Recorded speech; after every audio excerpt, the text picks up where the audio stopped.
पञ्चैतानि महाबाहो कारणानि निबोध मे सांख्ये कृतान्ते प्रोक्तानि सिद्धये सर्वकर्मणाम्।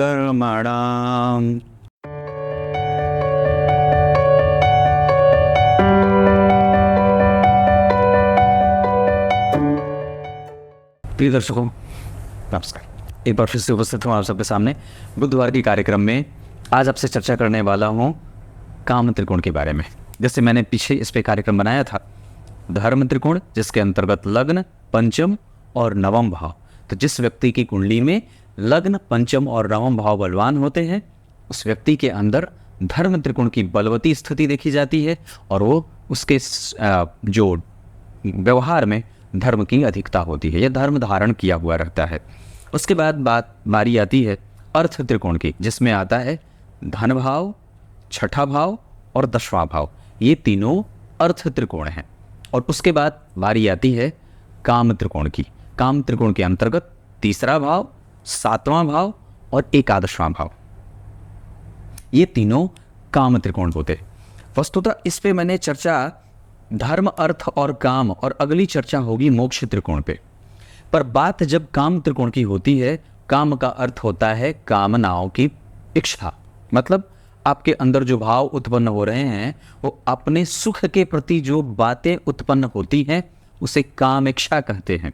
एक ऐसी इच्छा जो आपको इसलिए आपके दिमाग में उत्पन्न हो रही है जो सुख के प्रति आपको आशान्वित करती है या सुख के प्रति आपकी अभिलाषा जागृत करती है। तो जन्म कुंडली का तीसरा भाव, जन्म कुंडली का सातवां भाव और जन्म कुंडली का एकादशवां भाव, ये तीनों भाव तीसरे भाव से 5 घर आगे सातवां, सातवें घर से 5 घर आगे एकादशवां और एकादशवें भाव से 5 घर आगे तीसरा भाव। ये तीनों एक दूसरे से 5-5 घर आगे होते हैं, इसलिए इन्हें त्रिकोण कहा जाता है। एक दूसरे से त्रिकोण में है, मतलब 5 घर आगे 5 घर आगे, है ना, इसलिए इन्हें त्रिकोण कहा गया। लेकिन कौन सा त्रिकोण? तो इन्हें नाम दिया गया काम त्रिकोण, क्योंकि पुरुषार्थ चतुष्टय में धर्म, अर्थ, काम और मोक्ष। धर्म करता हुआ अर्थ कमाया, अर्थ को सही जगह पे खर्च किया और उसके बाद मोक्ष की गति प्राप्त कर ली। तो वस्तुतः अब यहाँ पे आपको ये समझना है कि जिस भी व्यक्ति की कुंडली में तीसरा भाव, सातवां भाव और एकादशवां भाव अगर कमजोर रहेगा, मतलब अब वो क्या करेगा। जिस व्यक्ति की कुंडली में तीसरा भाव कमजोर होगा तो वो सबसे पहले क्या करेगा, वो अपने काम को समझ नहीं पाएगा। काम को समझने का मतलब ये नहीं कि उसके काम क्या है, नहीं, वो अपने खर्च को नहीं समझ पाएगा। अपनी जो मानसिक अवस्था होती है खर्च को पहचानने की, सुख को पहचानने की, जो एक होता ना इच्छा, जो उसकी इच्छा शक्ति है वो किस तरीके की इच्छा से उत्पन्न हो रहा है, उसका जीवन कैसी इच्छाएं व्याप्त कर रहा है या उसके हृदय में कैसी इच्छाएं जागृत हो रही हैं। अगर तीसरा भाव जिस जातक की कुंडली में कमजोर रहेगा उसकी इच्छा शक्ति कमजोर होगी। जिस व्यक्ति की कुंडली में तीसरा भाव कमजोर रहेगा, अब उसके जीवन का जो लक्ष्य बनेगा वो हो सकता है थोड़ा कमजोर हो।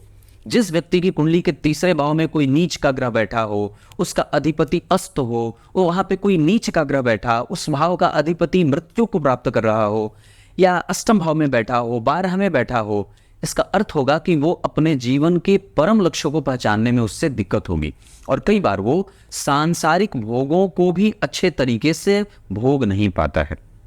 एक बड़ी गहरी बात बताता हूँ, आप जरा सोच के देखिए। आप किसी ऐसे क्षेत्र को उदाहरण से युक्त कर लीजिए जहां पे उसके पास धन तो बहुत है, धन बहुत है क्योंकि उसकी कुंडली का दूसरा भाव बलवान था, धन बहुत है क्योंकि उसकी कुंडली का छठा भाव बलवान था, धन बहुत है क्योंकि उसकी कुंडली का 10वां भाव बलवान था, क्योंकि ये अर्थ त्रिकोण है। लेकिन जिस व्यक्ति की कुंडली का तीसरा, सातवां और एकादशवां अगर कमजोर होंगे तो वो धन को सही दिशा नहीं दे पाएगा। मतलब वो अब अपने जीवन में सही लक्ष्यों का चुनाव नहीं कर पाएगा। और ये कब होगा? जब उसकी कुंडली का एकादशवां कमजोर हो। वो अपने धन का सही निर्गमन नहीं कर पाएगा। धन का निर्गमन क्या है? अब एक बड़ी अच्छी बात बताऊं, उदाहरण देता हूं। आपका धन आपके पास आया, ध्यान से सुनिए, मुझे समझिए, आपका धन आपके पास आया तो उस धन को अगर आपने 100 रुपए में उस धन को अपने पास रखा है, मतलब आपके पास अगर 100 रुपए आते हैं तो उसका प्रधान कर्तव्य है उस धन का आपका कि पहले आप अपनी आवश्यकता की पूर्ति न करके पहले समाज की आवश्यकता की पूर्ति को देखें। मंदिर, देवालय, समाज के सबसे निम्न वर्ग से, समाज के सबसे उस व्यक्ति की आवश्यकता पहले उस धन से पूर्ति करें और जो बच जाए उसके बाद अपनी आवश्यकता पे ध्यान दें। ये धन की सही गति है। तो धन की सही गति का अर्थ कि धन किस जगह पे खर्च हो। आजकल स्थिति बिल्कुल उलट है क्योंकि ये कली काल है, तो यहाँ पे लोगों के तर्क बल में अशुद्धि आ गई है। तो तर्क बल में अशुद्धि जब आएगी तो क्या होगा कि अब वो अपने धन को ये कह के उसका सदुपयोग करेगा कि पहले धन मैंने कमाया तो पहले धन मैं अपने ऊपर खर्च करूंगा। जरा सोच के देखिए कि प्रकृति के बनाए गए जितने नियम हैं आज भी हम जाने अनजाने पूरी करते हैं और उसको ही फॉलो करते हैं। प्रकृति ने नियम बनाया, पिता धन कमाता है पर अपनी आवश्यकताओं को काट पीट करके अपने बच्चे की आवश्यकता पहले पूरी करता है। अगर उसकी कुंडली में या फिर अगर किसी भी तरीके से अगर प्रकृति का नियम यहां लागू नहीं होगा तो क्या होगा, पिता कमाएगा और सिर्फ अपने ऊपर खर्च करेगा। ये स्थिति उसे एक अच्छा पिता कभी बना नहीं सकती है। उस पिता के लिए उसका पहला समाज क्या है, उसका बेटा, उसका बच्चा और उसका पुत्र उसका पहला समाज है, क्योंकि उसने अपनी आमदनी का सबसे अधिक सोर्स कहां खर्च किया, सबसे अधिक उसका खर्च कहां गया, अपने बेटे, अपनी बेटी, अपने पुत्र और अपने पत्नी की आवश्यकता की पूर्ति पे। इस कारण से यहां परिवार को छोटा समाज कहा गया है। जब यही उदारता बढ़ जाती है तो उसे बड़ा समाज कहा जाता है, जो आपका ग्रामीण क्षेत्र है, जो आपका जिला है, जो आपका राज्य है, जो आपका देश है। यानी कि जिस व्यक्ति की कुंडली में तीसरा भाव, सातवां भाव और एकादशवां भाव बलवान होगा, अगर तीसरा भी बलवान हुआ, सातवां भी बलवान है और एकादशवां भी बलवान है, मतलब अब वो उदार मना है, अब अपने धन का सही निर्गमन करेगा और सही जगह पे यथोचित खर्च करेगा। जिस व्यक्ति की कुंडली में तीसरा, सातवां और एकादशवां कमजोर होगा, वो संकीर्ण मानसिकता के साथ छोटे लक्ष्यों को बनाता हुआ अपनी कामेक्षा पूर्ति करेगा। अब जरा सोच के देखिए, ये बड़ा विस्तार का विषय है। ये त्रिकोण के जितने भी संबंध होते हैं, आप इस पे कितनी भी बोल करें, कितनी भी बातें करें, खत्म ही ना हो विषय। ये उदार कितना कि उसने अपने परिवार को भारित किया, उसके बाद अपने ग्रामीण क्षेत्र की आवश्यकता पूर्ति की, उसके बाद अपने छोटे समाज, अपने पंचायत की इच्छाओं की पूर्ति की, उसकी आवश्यकताओं को समझा और फिर उसके बाद देश को क्या चाहिए उसमें योगदान दिया। टाटा ग्रुप, आप सोच सकते हैं, वहां के जितने भी जो सीईओ होते हैं, वहां अपने संपूर्ण में से लगभग बहुत सारे धन को उन्होंने समाज को दान कर रखा है। बिल गेट्स की कंपनी होगी, बड़े बड़े अधिकारी जो बड़े बड़े लेवल पे होते हैं, उन्होंने अपने धन को सही दिशा में लगाया है, सही दिशा में लगाया है। अगर मैं आपको एक उदाहरण देता हूं, ये सच्ची बात है पर मैं आपको उदाहरण स्वरूप समझा रहा हूं। जैसे मेरे साथ एक मेरे गांव का लड़का और भी पढ़ता था, हम दोनों साथ में पढ़ते थे, पर मैंने ये बात मैं पब्लिकली बोल रहा हूं, पर मैंने अपनी पैसे का जो मुझे मिलता है उसका अधिकांश मैंने अपने ग्रामीण जो गांव में मेरे जो ठाकुर जी का मंदिर है, मैंने उसमें खर्च करना सही समझा। सामान्य बात है पर ये मैं करता हूं, पर ये बात इसलिए आपको बता रहा हूं क्योंकि ये इससे दूसरे लोगों को प्रेरणा मिले। ये मैं बताने के लिए नहीं कर रहा। पर वही अगर कोई दूसरा लड़का जो मेरे साथ पढ़ता था या कोई दूसरा जो सहपाठी मेरे साथ पढ़ता था, उसने आज तक अगर अपने ग्रामीण क्षेत्र में कभी भी 2 रुपए का कोई काम नहीं किया, यही अर्थ होगा कि शायद मेरी कुंडली का तीसरा, सातवां और एकादशवां भाव बलवान है और शायद उसकी कुंडली के तीसरे, सातवें और एकादशवें भाव के अधिपति कमजोर हैं। ये अर्थ ये बताता है कि व्यक्ति कितना विस्तार वाला है सामाजिक रूप में, वो अपनी आवश्यकता को कहां खर्च कर रहा है, सबसे छोटी जगह पे या सबसे विस्तार वाले जगह पे।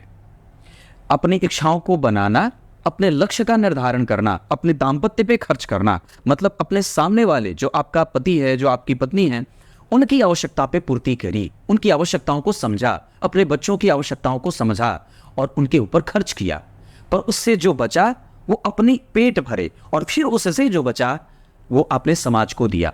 मतलब एक बड़ा हिस्सा आपकी आमदनी का किसी दूसरे को लाभान्वित और सुरक्षित कर रहा है। ये काम त्रिकोण है। काम की इच्छा और काम की इच्छा की पूर्ति यहीं से तीसरे, सातवें और एकादशवें भाव से देखा जाता है। जिस व्यक्ति की कुंडली में एकादशवां बलवान होगा वो बड़ा काम करने वाला होता है, बड़े लेवल पे दान देने वाला, समाज के लिए सोचने वाला और ऊंचे और अच्छे लक्ष्यों का निर्धारण करने वाला होता है।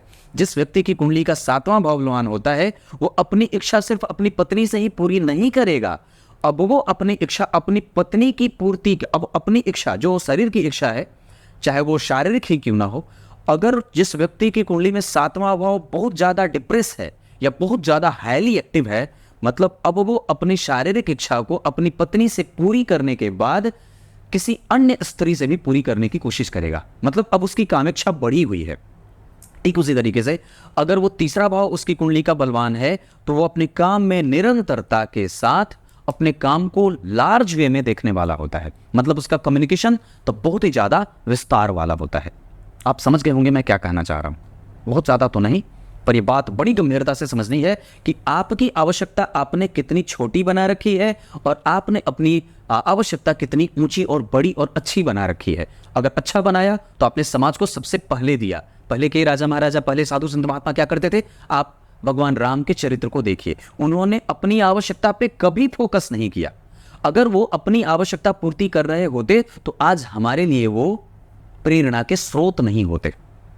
अगर ऋषि महर्षि मुनि जो आज जिनको आप पढ़ रहे हैं, जिनके बारे में हम उदाहरण देते हैं, अगर उन्होंने अपनी आवश्यकता पूर्ति की होती तो शायद आज हम उन्हें नहीं जानते।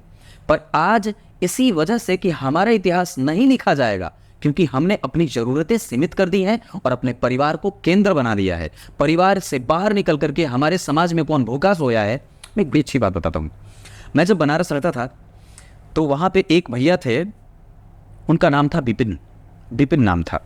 वो मुझसे बहुत बड़े थे और मैं बहुत छोटा था, मतलब मैं उनके सामने इतना छोटा था कि बहुत छोटा था, बहुत छोटा, मतलब बहुत पुरानी बात है। पर मैंने उनमें एक बड़ी अच्छी बात देखी थी। वो पूरा जो प्लॉट था, मतलब जिसमें 3-4 कमरे बने थे, बनारस की बात है, तो उस प्लॉट में करीब 3-4 कमरे थे और वो उन्होंने पूरा जो घर है, पूरा वो मकान किराए पे ले रखा था। मकान मालिक वहाँ रहते नहीं थे, वो कहीं दूसरे जगह रहते थे, उन्होंने पूरा मकान किराए पे ले लिया और फिर पूरे मकान का किराया वो स्वयं देते थे और अपने अंडर में 3-4 किराएदारों को उन्होंने रखा था। 3-4 जो कमरे थे उन्होंने पढ़ने वाले लड़कों को दे दिया था।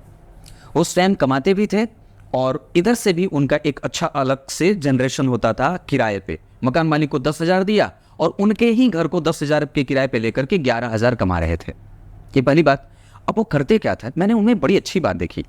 भोजन जब भी करते थे, रात को हो या सुबह, जब भी भोजन करते थे वो 3-4 कमरों में घूम जाते थे और सबका दरवाज़ा खटखटा करके पूछते थे खाना खा लिए, और जो कहता था कि नहीं भैया देर है, अभी नहीं खाएंगे, अभी थोड़ी देर बाद खाएंगे, ज़बरदस्ती उसको अपने साथ पहले सारा काम छुड़वा करके अपने साथ बिठा करके खाना खिलाते थे। जी, मैंने उनमें ये अच्छी बात देखी थी। ये बात है, तो कहने का अर्थ है कि उनका जो उदार हृदय था वो अपने कमरे तक सीमित ना हो करके पूरे समाज को, मतलब उनके लिए वही समाज था, तो उन्होंने उसको जगह दी और साथ बिठा करके अपने भोजन में से खिलाते थे। सामने का खाना जो अपने सामने की जो थाली होती थी, उस परोसे हुए थाली को वो दूसरे को दे देते थे। ब्राह्मण थे और बीएचयू में पढ़ते थे, ऐसी बात। तो कहने का अर्थ है कि हमें हमारी कुंडली के तीसरे, 7वें और एकादशवें भाव को ऐसे ही बलवान बनाने की आवश्यकता है। तभी पत्नी का सुख मिलेगा, तभी बच्चों का सुख मिलेगा और तभी आप लक्ष्य ऊंचा बना पाएंगे।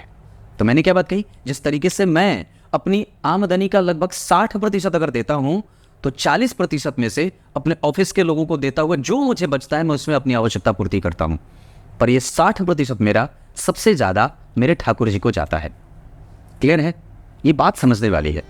अब आइए गीता जी के श्लोकार्थ बता देता हूँ। गीता जी के 18वें अध्याय के 13वें श्लोक में भगवान ने कर्म के सिद्धांत के 5 कारण बताए हैं जो कल बताएंगे। ये काम त्रिकोण आपने अच्छे से समझा कि नहीं समझा, और अपनी कुंडली को जांचिए और अपने हृदय का विस्तार करिए। तब तक के लिए बहुत बहुत नमस्कार।